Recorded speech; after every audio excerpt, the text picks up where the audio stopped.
श्री कृष्ण वंदे जगत गुरु। मैं कैलाश चंद्र शास्त्री एक बार फिर से आप सभी का अपने चैनल संस्कृत शिक्षा पर हार्दिक अभिनंदन करता हूं, स्वागत करता हूं। हम अकारांत पुल्लिंग, अकारांत नपुंसकलिंग, आकारांत स्त्रीलिंग शब्दों को जान चुके हैं, यानी कि बालक, बालिका और फल शब्द को हम जान चुके हैं, और उसके साथ और दूसरे जो अनेकानेक शब्द है वो मैंने लिखा था एवमेव। इसी प्रकार ही तो आज हम करने जा रहे हैं, आज का जो हमारा टॉपिक है, विषय है, वो है मुनि इकारांत है, ह्रस्व इकारांत। ह्रस्व इकारांत मतलब जिसमें छोटी की मात्रा है, ह्रस्व। अगर आप इसको समझें तो ई में क्या है, ई, और कैसी ई, ये ऐसे ह्रस्व इकारांत। और कौन सा? पुल्लिंग, क्योंकि संस्कृत में कुछ भी हो, पुल्लिंग, स्त्रीलिंग, नपुंसकलिंग तीनों ही होते हैं। तो ह्रस्व इकारांत मुनि शब्द का आज हम शब्द रूप जानने वाले हैं। इसके लिए मैंने एक ट्रिक बनाई है आज। बालक, बालिका और फल, मैंने आपको वैसे कहा कि दो दो पंक्तियां याद करके पूरी करें। आज एक ट्रिक बनाई है, ट्रिक को ध्यान रखिएगा। अगर आप चाहें तो इसका स्क्रीनशॉट भी ले सकते हैं। जी हाँ, ट्रिक है हमना ये दो एह औ, हमना ये दो एह औ एक वचनम। एक वचन आप समझते हैं, प्रथम पंक्ति एक वचनम की, दूसरी पंक्ति द्विवचनम की, और तीसरी पंक्ति बहुवचनम की होती है। ये आप जानते हैं। नहीं जान रहे हैं तो आप जान लें। प्रथम पंक्ति एक वचन, दूसरी पंक्ति द्विवचन, और तीसरी और अंतिम पंक्ति बहुवचन की होती है। तो चलिए शुरू करते हैं। मुनि तो है, सबसे पहले है किसका बनता है? विसर्ग का। तो लिखेंगे मुनि, ध्यान दीजिएगा, और है का बन गया विसर्ग। क्या बन गया जी? प्रथमा एकवचन में मुनि। उसके बाद द्वितीय, ये दूसरा अक्षर मैं कैसा है? आधा। आधे को दिखाने के लिए संस्कृत भाषा में क्या प्रयोग करते हैं हम? हलंत। तो ये मुनि को लगा दिया, मैं को लगा दिया हलंत। क्या बन गया ये? मुनि। दो प्रथमा द्वितीय एकवचन कंप्लीट। तृतीया में क्या लिखा है? ना। तो मुनि लिखेंगे और उसके पीछे लिख देंगे ना, वो बनेगा तृतीया एक वचनम का, मुनि ना, मुनि ना। चतुर्थी वक्ति में पहुंचते हैं एक वचनम में, क्या लिखा है? ये मतलब ये, ठीक है। और मुनि का जो ई है वो समाप्त हो जाएगा, बनेगा मुना ये। ध्यान दीजिएगा, मुना ये। ई की ए मात्रा जो समाप्त हो गई है मुनि की, मुना ये। आगे क्या है? एह। अब मुनि में एक ही मात्रा लगाएंगे तो दो मात्रा तो शब्द में एक में लगेगी नहीं, क्योंकि स्वरों की तो मात्रा ही जुड़ती है ना, मात्रा ही लगती है। तो ई समाप्त हो जाएगा, उसके ऊपर लगाएंगे एक ही मात्रा और पीछे लगाएंगे विसर्ग। कितने? दो एह। तो दो एह बनाएंगे पंचमी और षष्ठी में। मुने है बिल्कुल, दूसरा भी दो तभी होगा। ये मुंह न में एक ही मात्रा, क्योंकि एक वर्ण पर, एक अक्षर पर, एक शब्द पर जो है एक ही स्वर की मात्रा होती है। मुने। और उसके बाद अंत में क्या है? औ। तो यहां भी की मात्रा समाप्त होगी, उस पर किसकी मात्रा लगेगी? औ की, मुनौ। तो ये एक वचन का रूप हमारा तैयार हो गया है। सूत्र क्या है? नियम क्या है? ट्रिक क्या है? हमना ये दो एह औ। आगे आप एक वचन बोलें या अपनी खोपड़ी में रखें, अपने मस्तिष्क में रखें, आपकी इच्छा। तो ये हो गया किसका? एक वचनम का। इसी तरह हम अब द्विवचनम की ट्रिक लिखते हैं। ध्यान देंगे आप।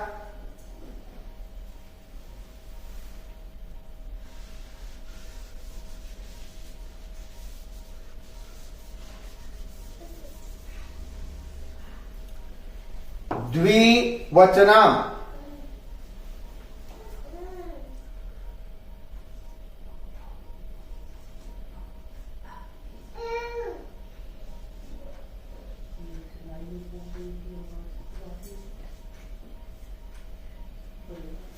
दो ई, तीन भ्याम,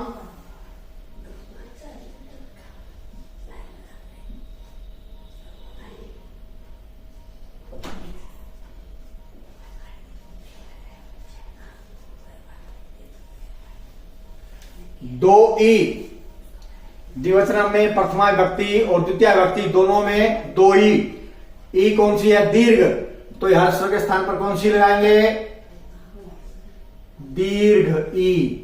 मुनि तो दो है तो नीचे वाला भी मुनि। मुनि मुनि दीर्घ ही है इसलिए ह्रस्व स्वर से दुगना समय लगता है। मुनि मुनि बोलने में ठीक बोलेंगे तो ठीक लिख पाएंगे। ह्रस्वी है तो जल्दी बोलेंगे मुनि, ध्यान रखिएगा। उसके बाद तृतीया तीन भ्याम, यानी कि तृतीया चतुर्थी पंचमी में क्या लगेगा?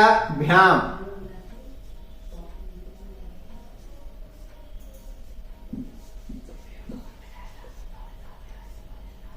मुनिभ्याम,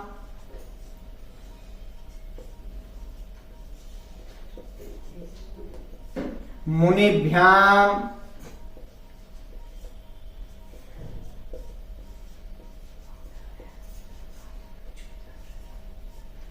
मुनिभ्याम, तीन भ्याम हो गया ये।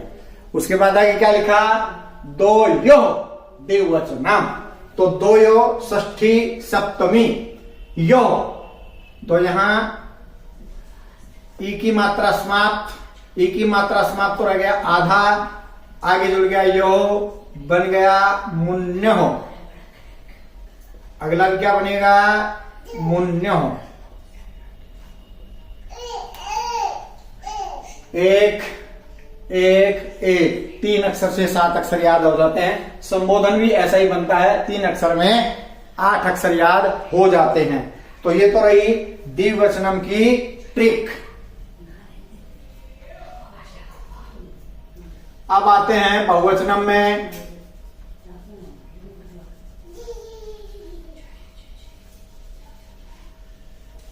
ध्यान दें, ट्रिक समझ में आ रही है तो ठीक है, अन्यथा वैसे ही 2-2 पंक्तियां करके आप याद करेंगे।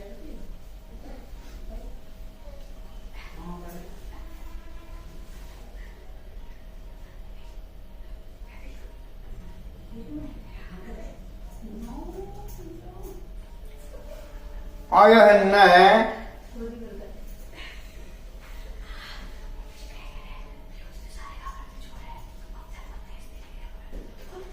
भी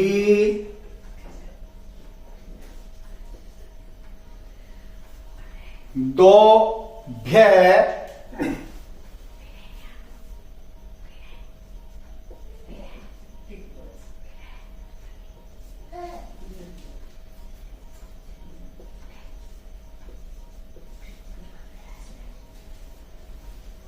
नामसु बहुवचनम।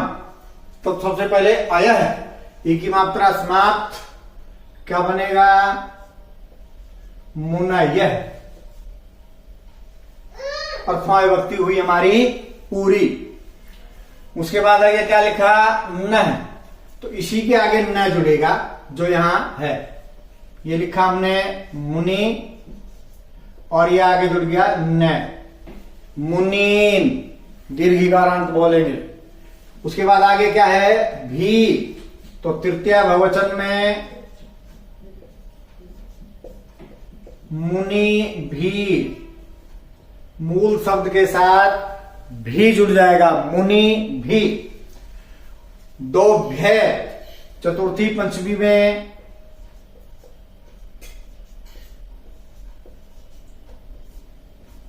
मुनिभ्य है, मुनिभ्य। चतुर्थी पंचमी में मुनिभ्य है, मुनिभ्य है। षष्ठी विभक्ति नाम में हलंत है, और उसके बाद बड़ी होगी यहां, मैं को आधा दिखाएंगे कैसे? हलंत लगा करके, ये ऐसे। मुनि नाम, अंत में क्या? सु, मुनि सु। अब आते हैं संबोधन में। संबोधन में द्विवचन और बहुवचन का सेम वही होता है, और यहां पर ई को हो जाता है ए। हे मुने, संबोधन का चिन्ह अवश्य लगाइए, क्योंकि संबोधन है और यह संबोधन का चिन्ह। हे मुने, अब यहां नीचे हे मुनि, यहां पर हे मुनय है।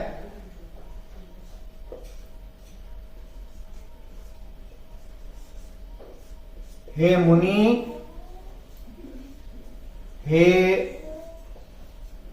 मुनय है। अब एक बार पढ़ लेते हैं इसको।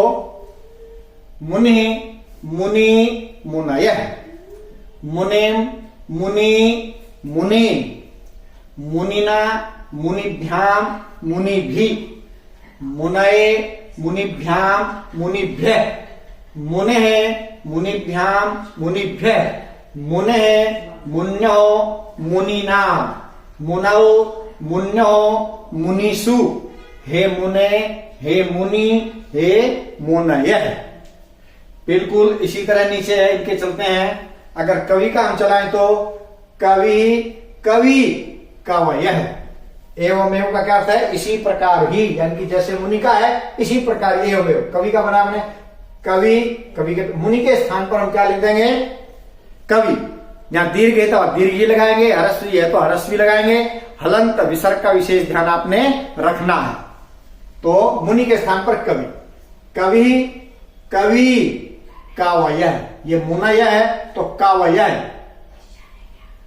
रवि का रविम, रवि, रवीन। हरि का रे आने पर न को न हो जाता है। हरिणा, हरिभ्याम, हरिभी। गिरि का मुनय है गिरये, गिरिभ्याम, गिरिभ्य।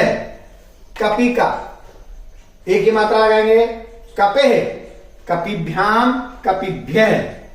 भूपति का षष्ठी में एक ही मात्रा लगा देंगे, भूपते है, भूपत्यो, आघात्य। भूपत्यो, भूपति नाम, बड़ी की मात्रा, भूपति नाम। उसके बाद गति का सप्तमी में मुनों के स्थान पर ये इको हो गया, तो यहां पे क्या बनेगा? गतौ, गत्यो हो, गतिषु। नीति का हे नीते, हे नीति, हे नीतयः। शक्ति का शक्ति ही, शक्ति, शक्तयः। प्रीति का प्रीतिम, प्रीति, प्रीतिम, बड़ी की मात्रा। स्थिति का स्थितिना, स्थितिभ्याम, स्थिति भी। तो एक मुनि शब्द याद करने से ये और इसके अतिरिक्त भी यदि कोई ह्रस्व इकारांत पुल्लिंग शब्द है तो उन सब के रूप मुनि की तरह ही चलेंगे। तो आज के लिए इतना ही। परीक्षा में वैसे पूरा लिखना नहीं आता है। परीक्षा में आपसे पूछा जा सकता है, लिखिए भाई मुनि शब्द चतुर्थी विभक्ति में लिखिए, तो चतुर्थी विभक्ति में क्या लिखेंगे आप? मुनये, मुनिभ्याम, मुनिभ्य। या केवल एक शब्द भी लिखवाया जा सकता है। क्या पूछा जा सकता है? मुनि शब्द षष्ठी बहुवचनम, तो मुनि शब्द षष्ठी बहुवचनम क्या लिखेंगे? मुनि नाम। ऑप्शन में पूछा जा सकता है, क्या पूछा जा सकता है? मुनि नाम का बताइए किस शब्द का रूप बनता है, या मुनि नाम कौन सी व्यक्ति, कौन सा वचन है, ये बताइए। ऑप्शन में कुछ भी पूछा जा सकता है, उसके लिए आपको पूरा ही याद रहेगा तो आप बताने में आपको सरलता रहेगी, आसानी रहेगी। आज के लिए इतना ही। मिलते हैं अगली वीडियो में, तब तक के लिए जय भारत, जय भारती।